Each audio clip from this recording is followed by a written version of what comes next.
Paano kaya ito mga bossing nakapasok yung isang kawayan dyan sa isa ano? So ayan yung puzzle natin mga bossing. Ang hirap ano.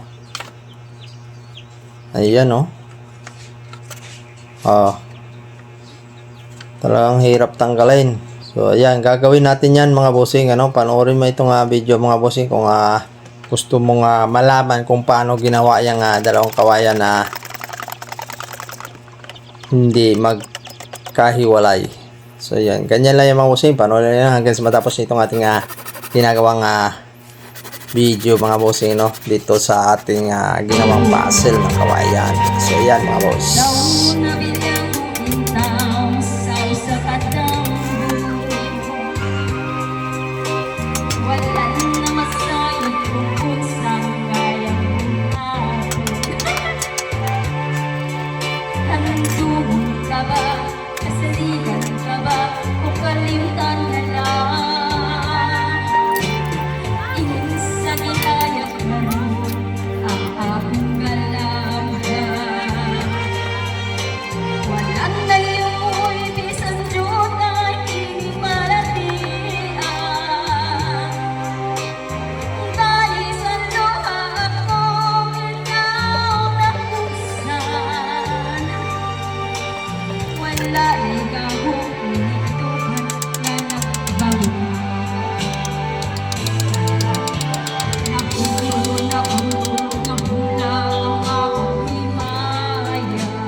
Walay ko kaluy ako, kagitali